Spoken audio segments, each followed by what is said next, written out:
Hi friends, cooking ಹಟ್ಗೆ ಸ್ವಾಗತ. ಸಂಕ್ರಾಂತಿ ಹಬ್ಬದ ಪ್ರಯುಕ್ತ ಒಂದು ಒಳ್ಳೆ ಎಳ್ಳು ಮತ್ತು ಬೆಲ್ಲದಿಂದ ರೆಸಿಪಿ ಮಾಡ್ತಾಯಿದ್ದೀನಿ. ಬನ್ನಿ ಒಂದು ರೆಸಿಪಿನ ನೋಡೋಣ.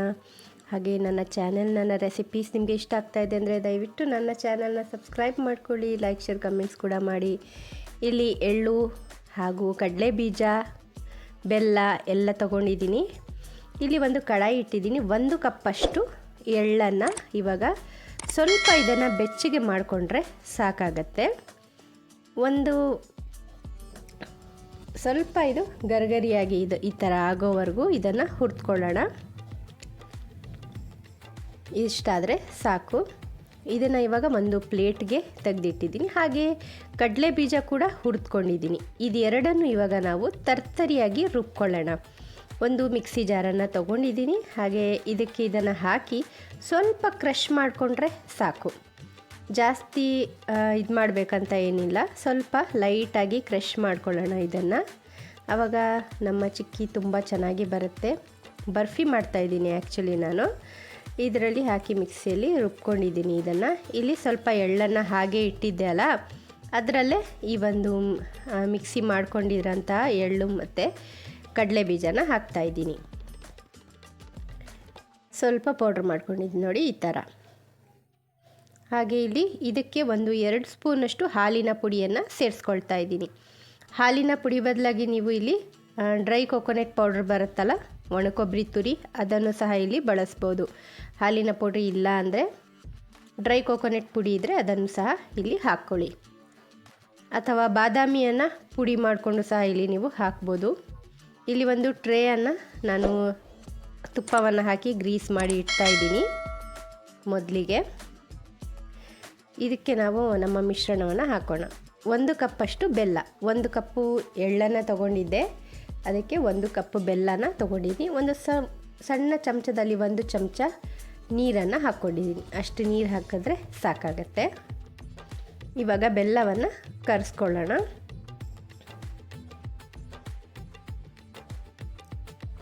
ಇದಿವಾಗ ಬೆಲ್ಲ ಕರಗಿದೆ. ಇದಕ್ಕೆ 1-2 ಚಮಚದಷ್ಟು ತುಪ್ಪವನ್ನು ಹಾಕ್ಕೊಳ್ತಾ ಇದ್ದೀನಿ.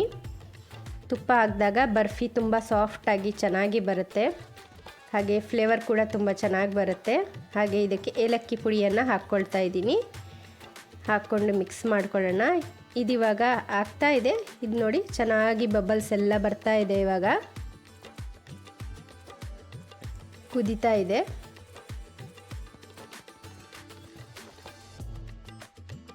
ಈ ಥರ ಬಬಲ್ಸ್ ಬಂದಾಗ ಇದು ಆಗಿದೆ ಅಂತ ಅರ್ಥ. ನೋಡಿ, ಚೆನ್ನಾಗಿ ಕುದ್ದು ಬಬಲ್ಸ್ ಬರ್ತಾ ಇದೆ.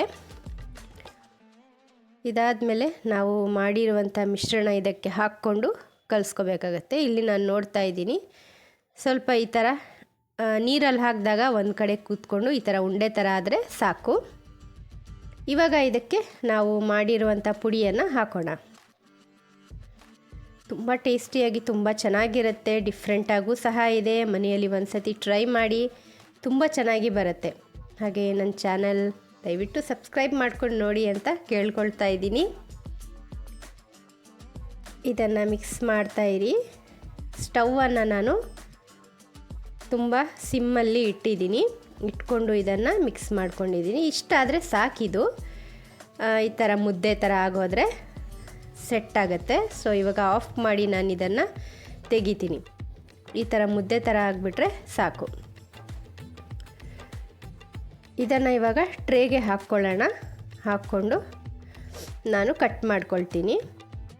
ಇದಿವಾಗ ತಣ್ಣಗಾಗ್ತಿದ್ದಾಗೆ ನಮಗೆ ಗಟ್ಟಿಯಾಗಿ ಬಂದುಬಿಡುತ್ತೆ ಬರ್ಫಿ. ಹಾಗಾಗಿ ಇದಿಷ್ಟಾದರೆ ಸಾಕು. ಇವಾಗ ತೆಗೆದು ಒಂದು ಟ್ರೇಗೆ ನಾನು ಮೊದಲೇ ಘೀಯಿಂದ ಗ್ರೀಸ್ ಮಾಡಿ ಇಟ್ಟಿದ್ದೀನಿ ಟ್ರೇನ. ಅಥವಾ ಒಂದು ಪ್ಲೇಟ್ಗೂ ಸಹ ನೀವು ಹಾಕ್ಕೋಬೋದು. ಹಾಕ್ಕೊಂಡು ನಿಮಗೆ ಯಾವ ಶೇಪ್ ಇಷ್ಟ, ನಿಮಗೆ ಇಲ್ಲಿ ಬೇಕಾದರೆ ಲಡ್ಡು ಕೂಡ ನೀವು ಆರಾಮಾಗಿ ಮಾಡ್ಕೋಬೋದು. ಲಡ್ಡು ಶೇಪ್ ಕೂಡ ಕೊಡ್ಬೋದು. ನಾನಿಲ್ಲಿ ಬರ್ಫಿ ಶೇಪಲ್ಲಿ ಇದನ್ನು ಮಾಡಿ ಕಟ್ ಮಾಡ್ತಾ ಇದ್ದೀನಿ. ನೋಡಿ, ಈ ಥರ ಬೇಗ ಬರ್ಫಿ ಶೇಪನ್ನು ಕೊಟ್ಟಿದ್ದೀನಿ. ಇಲ್ಲ ಅಂದರೆ ಅದು ಗಟ್ಟಿಯಾಗಿಬಿಡುತ್ತೆ. ಸ್ವಲ್ಪ ಮೇಲಿಂದ ಎಳ್ಳನ್ನು ಹಾಕ್ಕೊಂಡಿದ್ದೀನಿ. ಹಾಕ್ಕೊಂಡು ಇದನ್ನು ಇವಾಗ 1-2-3 ನಿಮಿಷ ಬಿಟ್ಟರೆ ಸಾಕು, ತಣ್ಣಗಾಗತ್ತೆ. ಆವಾಗ ಬರ್ಫಿಯನ್ನು ಕಟ್ ಮಾಡ್ಬೋದು. ಇವಾಗ ಇದು ಸ್ವಲ್ಪ ತಣ್ಣಗಾಗಿದೆ, ಹಾಗಾಗಿ ನಾನಿಲ್ಲಿ ಬರ್ಫಿಯನ್ನು ಕಟ್ ಮಾಡ್ಕೊಳ್ತಾ ಇದ್ದೀನಿ. ಯಾವ ಥರ ನಿಮಗೆ ಬೇಕೋ ಆ ಥರ ನೀವಿಲ್ಲಿ ಮಾಡ್ಕೋಬೋದು.